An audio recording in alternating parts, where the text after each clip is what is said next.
اس پر قریش نے کہا تب پھر اس معاملے میں ہم تم سے جھگڑا کریں گے۔ عبد المطلب بولے کسی سے فیصلہ کروا لو۔ انہوں نے بنو سعد ابن حزیم کی کاہنہ سے فیصلہ کرانا منظور کیا۔ یہ کاہنہ ملک شام کے بالائی علاقے میں رہتی تھی۔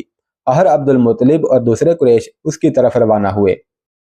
عبد المطلب کے ساتھ عبد مناف کے لوگوں کی ایک جماعت تھی، جبکہ دیگر قبائل قریش کی بھی ایک ایک جماعت ساتھ تھی۔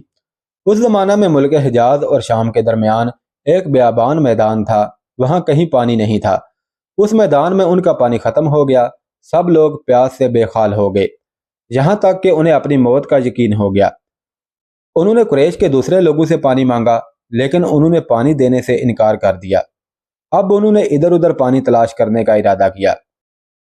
عبد المطلب اٹھ کر اپنی سواری کے پاس آئے۔ جو ہی ان کی سواری اٹھی، اس کے پاؤں کے نیچے سے پانی کا چشمہ ابل پڑا۔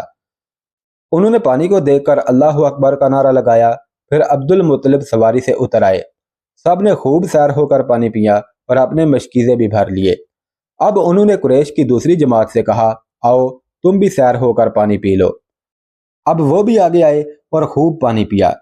پانی پینے کے بعد وہ بولے اللہ کی قسم اے عبد المطلب، یہ تو تمہارے حق میں فیصلہ ہو گیا ہے، اب ہم زمزم کے بارے میں تم سے کبھی جھگڑا نہیں کریں گے۔ جس ذات نے تمہیں اس بیابان میں سیراب کر دیا ہے، وہی ذات تمہیں زمزم سے بھی سیراب کرے گی، اس لیے یہیں سے واپس چلو۔ اس طرح قریش نے جان لیا کہ اللہ تعالیٰ عبد المطلب پر مہربان ہے، لہذا ان سے جھگڑنا بے سود ہے اور کاہنہ کے پاس جانے کا کوئی فائدہ نہیں۔ چنانچہ سب لوگ واپس لوٹے۔ واپس آ کر عبد المطلب نے پھر کنویں کی کھدائی شروع کی۔ ابھی تھوڑی سی کھدائی کی ہوگی کہ مال و دولت، تلواریں اور زرہیں نکل آئیں۔ اس میں سونا اور چاندی وغیرہ بھی تھی۔ یہ مال و دولت دیکھ کر قریش کے لوگوں کو لالچ نے آ گھیرا۔ انہوں نے عبد المطلب سے کہا عبد المطلب اس میں ہمارا بھی حصہ ہے۔ ان کی بات سن کر عبد المطلب نے کہا نہیں، اس میں تمہارا کوئی حصہ نہیں، تمہیں انصاف کا طریقہ اختیار کرنا چاہیے۔ آؤ 500 کے تیروں سے کرا ڈالیں۔ انہوں نے ایسا کرنا منظور کر لیا۔ 2 تیر کعبے کے نام سے رکھے گئے، 2 عبد المطلب کے نام کے اور 2 قریش کے باقی لوگوں کے نام کے۔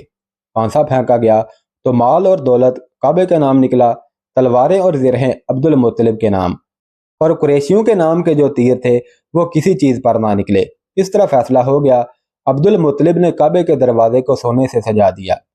زمزم کی کھدائی سے پہلے عبد المطلب نے دعا مانگی تھی کہ اے اللہ اس کی کھدائی کو مجھ پر آسان کر دے، میں اپنا ایک بیٹا تیرے راستے میں ذبح کروں گا۔ اب جب کہ کنواں نکل آیا تو انہیں خواب میں حکم دیا گیا اپنی منت پوری کرو، یعنی ایک بیٹے کو ذبح کرو۔ عبد المطلب کو یہ حکم اس وقت دیا گیا جب وہ اپنی منت بھول چکے تھے۔ پہلے خواب میں ان سے کہا گیا منت پوری کرو۔ انہوں نے ایک مینڈا ذبح کر کے غریبوں کو کھلا دیا۔ پھر خواب آیا اس سے بڑی قربانی پیش کرو۔ اس مرتبہ انہوں نے ایک بیل ذبح کر دیا۔ خواب میں پھر یہی کہا گیا اس سے بھی بڑی قربانی پیش کرو۔ اب انہوں نے اونٹ ذبح کیا۔ پھر خواب آیا اس سے بھی بڑی قربانی پیش کرو۔ انہوں نے پوچھا اس سے بھی بڑی چیز کیا ہے؟ تب کہا گیا اپنے بیٹوں میں سے کسی کو ذبح کرو جیسا کہ تم نے منت مانی تھی۔ اب انہیں اپنی منت یاد آئی، اپنے بیٹوں کو جمع کیا، ان سے منت کا ذکر کیا۔ سب کے سر جھک گئے، کون خود کو ذبح کرواتا؟ آخر عبداللہ بولے ابا جان آپ مجھے ذبح کر دیں۔ یہ سب سے چھوٹے تھے، سب سے خوبصورت تھے، سب سے زیادہ محبت بھی عبد المطلب کو انہی سے تھی، لہذا انہوں نے قرعہ اندازی کرنے کا ارادہ کیا۔ تمام بیٹوں کے نام لکھ کر قرعہ ڈالا گیا، عبداللہ کا نام نکلا۔ اب انہوں نے چھری لی، عبداللہ کو بازو سے پکڑا اور انہیں ذبح کرنے کے لیے نیچے لٹا دیا۔ جو ہی باپ نے بیٹے کو لٹایا، عباس سے ضبط نہ ہو سکا، فوراً آگے بڑھے اور بھائی کو کھینچ لیا۔ اس وقت یہ خود بھی چھوٹے سے تھے۔ ادھر باپ نے عبداللہ کو کھینچا۔ اس کھینچا تانی میں عبداللہ کے چہرے پر خراشیں بھی آئیں، ان خراشوں کے نشانات مرتے دم تک باقی رہے۔ اسی دوران بنو مخزوم کے لوگ آ گئے۔ انہوں نے کہا آپ اس طرح بیٹے کو ذبح نہ کریں، اس کی ماں کی زندگی خراب ہو جائے گی، اپنے رب کو راضی کرنے کے لیے بیٹے کا فدیہ دے دیں۔ اب سوال یہ تھا کہ فدیہ کیا ادا کیا جائے۔ اس کی ترکیب یہ بتائی گئی کہ کاغذ کے ایک ٹکڑے پر 10 اونٹ لکھے جائیں، دوسرے پر عبداللہ کا نام لکھا جائے۔ اگر 10 اونٹ والی پرچی نکلے تو 10 اونٹ قربان کر دیے جائیں، اگر عبداللہ والی پرچی نکلے تو 10 اونٹ کا اضافہ کر دیا جائے، پھر 20 اونٹ والی پرچی اور عبداللہ والی پرچی ڈالی جائے۔ اب اگر 20 اونٹ والی پرچی نکلے تو 20 اونٹ قربان کر دیے جائیں، ورنہ 10 اونٹ اور بڑھا دیے جائیں۔ اس طرح 10-10 کر کے اونٹ بڑھاتے جائیں۔ عبد المطلب نے ایسا ہی کیا، 10-10 اونٹ بڑھاتے چلے گئے۔ ہر بار عبداللہ کا نام نکلتا چلا گیا، یہاں تک کہ اونٹوں کی تعداد 100 تک پہنچ گئی۔ تب کہیں جا کر اونٹوں والی پرچی نکلی۔ اس طرح ان کی جان کے بدلے 100 اونٹ قربان کیے گئے۔ عبد المطلب کو اب پورا اطمینان ہو گیا کہ اللہ تعالیٰ نے عبداللہ کے بدلے 100 اونٹوں کی قربانی منظور کر لی ہے۔ انہوں نے کعبے کے پاس 100 اونٹ قربان کیے اور کسی کو کھانے سے نہ روکا۔ سب انسانوں، جانوروں اور پرندوں نے ان کو کھایا۔ امام ظہری کہتے ہیں کہ عبد المطلب پہلے آدمی ہیں جنہوں نے آدمی کی جان کی قیمت 100 اونٹ دینے کا طریقہ شروع کیا۔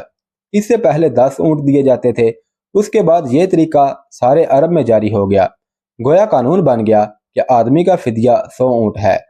نبی کریم صلی اللہ علیہ وسلم کے سامنے جب یہ ذکر کیا گیا تو آپ نے اس فدیہ کی تصدیق فرمائی، یعنی فرمایا کہ یہ درست ہے، اور اسی بنیاد پر نبی کریم صلی اللہ علیہ وسلم فرماتے ہیں، میں 2 ذبیح ہوں، یعنی حضرت اسماعیل علیہ السلام اور حضرت عبداللہ کی اولاد ہوں۔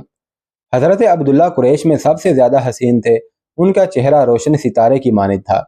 قریش کی بہت سی لڑکیاں ان سے شادی کرنا چاہتی تھیں، مگر حضرت عبداللہ کی حضرت آمنہ سے شادی ہوئی۔ حضرت آمنہ وہب بن عبد مناف بن زہرہ کی بیٹی تھی۔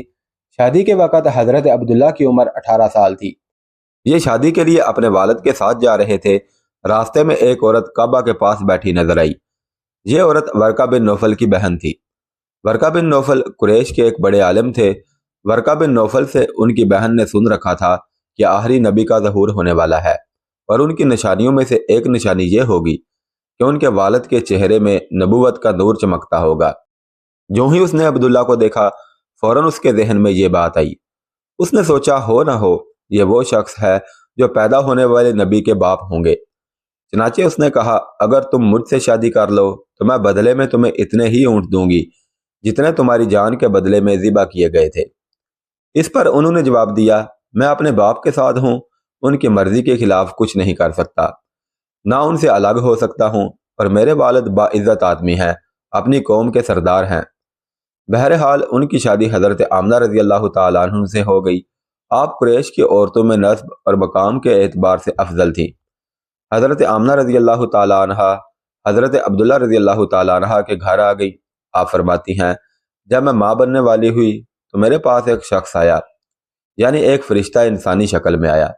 اس وقت میں جاگنے اور سونے کی درمیانی حالت میں تھی۔ اس نے مجھ سے کہا، تمہیں معلوم ہے تم اس امت کی سردار اور نبی کی ماں بننے والی ہو۔ اس کے بعد وہ پھر اس وقت آیا جب نبی کریم صلی اللہ علیہ وسلم پیدا ہونے والے تھے۔ اس مرتبہ اس نے کہا، جب تمہارے ہاں پیدائش ہو تو کہنا، میں اس بچے کے لیے اللہ کی پناہ چاہتی ہوں ہر حسد کرنے والے کے شر اور برائی سے۔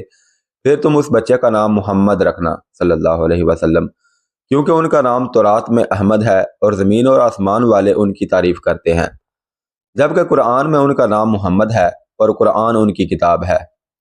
ایک روایت کے مطابق فرشتے نے ان سے یہ کہا، تم وقت کے سردار کی ماں بننے والی ہو۔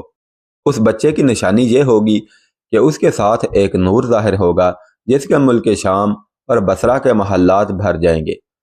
جب وہ بچہ پیدا ہو جائے گا تو اس کا نام محمد رکھنا، کیونکہ تورات میں ان کا نام احمد ہے اور آسمان اور زمین والے ان کی تعریف کرتے ہیں، اور قرآن میں ان کا نام محمد ہے۔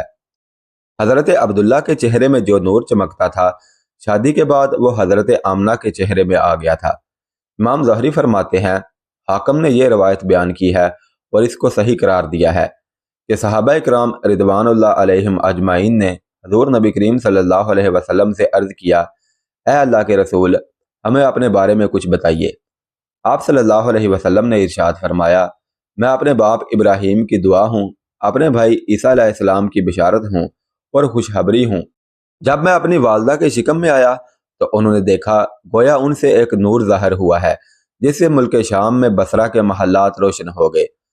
حضرت آمنہ نے حضرت حلیمہ سعدیہ سے فرمایا تھا، میرے اس بچے کی شان نرالی ہے، یہ میرے پیٹ میں تھے تو مجھے کوئی بوجھ اور کوئی تھکن محسوس نہیں ہوئی۔ حضرت عیسیٰ علیہ السلام وہ آخری پیغمبر ہیں جنہوں نے آپ صلی اللہ علیہ وسلم کی آمد کی خوشخبری سنائی ہے۔ اس بشارت کا ذکر قرآن میں بھی موجود ہے۔ سورہ صف میں اللہ تعالیٰ فرماتے ہیں، اور اسی طرح وہ وقت بھی قابل ذکر ہے جبکہ عیسیٰ ابن مریم نے فرمایا، اے بنی اسرائیل، میں تمہارے پاس اللہ کا بھیجا ہوا آیا ہوں۔ مجھ سے پہلے جو تورات آ چکی ہے میں اس کی تصدیق کرنے والا ہوں، اور میرے بعد جو ایک رسول آنے والے ہیں ان کا نام مبارک احمد ہوگا، میں ان کی بشارت دینے والا ہوں۔ اب چونکہ حضرت عیسیٰ علیہ السلام یہ بشارت سنا چکے تھے، اس لیے ہر دور کے لوگ آپ صلی اللہ علیہ وسلم کی آمد کا بے چینی سے انتظار کر رہے تھے۔ ادھر آپ صلی اللہ علیہ وسلم کی پیدائش سے پہلے ہی حضرت عبداللہ انتقال کر گئے۔ سابقہ کتب میں آپ صلی اللہ علیہ وسلم کی نبوت کی ایک علامت یہ بھی بتائی گئی ہے کہ آپ کے والد کا انتقال آپ کی ولادت سے پہلے ہو جائے گا۔ حضرت عبداللہ ایک تجارتی قافلے کے ساتھ تجارت کے لیے گئے تھے۔ اس دوران بیمار ہو گئے اور کمزور ہو کر واپس لوٹے۔ قافلہ مدینہ منورہ سے گزرا تو حضرت عبداللہ اپنے ننیال یعنی بنو نجار کے ہاں ٹھہرے۔ ان کی والدہ بنو نجار سے تھی۔ 1 ماہ تک بیمار رہے اور انتقال کر گئے۔ انہیں یہیں دفن کر دیا گیا۔ تجارتی قافلہ جب حضرت عبداللہ کے بغیر مکہ مکرمہ پہنچا اور عبد المطلب کو پتہ چلا کہ ان کے بیٹے عبداللہ بیمار ہو گئے ہیں اور مدینہ منورہ میں اپنی ننیال میں ہیں، تو انہیں لانے کے لیے عبد المطلب نے اپنے بیٹے زبیر کو بھیجا۔ جب یہ وہاں پہنچے تو حضرت عبداللہ کا انتقال ہو چکا تھا۔ مطلب یہ کہ آپ صلی اللہ علیہ وسلم اس دنیا میں اپنے والد کی وفات کے چند ماہ بعد تشریف لائے۔ حضرت ابن عباس کہتے ہیں، حضور نبی کریم صلی اللہ علیہ وسلم اس دنیا میں تشریف لائے تو آپ کی انول نال پہلے سے کٹی ہوئی تھی۔ آپ صلی اللہ علیہ وسلم ختنہ شدہ پیدا ہوئے۔ عبد المطلب یہ دیکھ کر بہت حیران ہوئے اور خوش بھی۔ وہ کہا کرتے تھے، میرا بیٹا نرالی شان کا ہوگا۔ آپ کی پیدائش سے پہلے مکہ کے لوگ خشک سالی اور قحط کا شکار تھے، لیکن جو ہی آپ کے دنیا میں تشریف لانے کا وقت قریب آیا، بارشیں شروع ہو گئیں، خشک سالی دور ہو گئی، درخت ہرے بھرے ہو گئے اور پھلوں سے لد گئے، زمین پر سبزہ ہی سبزہ نظر آنے لگا۔ پیدائش کے وقت آپ اپنے ہاتھوں پر جھکے ہوئے تھے، سر آسمان کی طرف تھا۔ ایک روایت کے الفاظ یہ ہیں کہ گھٹنوں کے بل جھکے ہوئے تھے، مطلب یہ کہ سجدے کی سی حالت میں تھے۔ آپ صلی اللہ علیہ وسلم کی مٹھی بند تھی اور شہادت کی انگلی اٹھی ہوئی تھی، جیسا کہ ہم نماز میں اٹھاتے ہیں۔ حضور انور صلی اللہ علیہ وسلم فرماتے ہیں، جب میری والدہ نے مجھے جنم دیا تو ان سے ایک نور نکلا، اس نور سے شام کے محلات جگمگا اٹھے۔ آپ صلی اللہ علیہ وسلم کی والدہ سیدہ آمنہ فرماتی ہیں، محمد صلی اللہ علیہ وسلم کی پیدائش کے وقت ظاہر ہونے والے نور کی روشنی میں مجھے بصرہ میں چلنے والے اونٹوں کی گردنیں تک نظر آئیں۔ علامہ سہلی نے لکھا ہے کہ جب آپ پیدا ہوئے تو آپ صلی اللہ علیہ وسلم نے اللہ کی تعریف کی۔ ایک روایت میں یہ الفاظ آئے ہیں، اللہ اکبر کبیرہ والحمد للہ کثیرہ سبحان اللہ بکرۃ و اصیلا، یعنی اللہ تعالیٰ سب سے بڑا ہے، اللہ تعالیٰ کی بے حد تعریف ہے اور میں صبح و شام اللہ کی پاکی بیان کرتا ہوں۔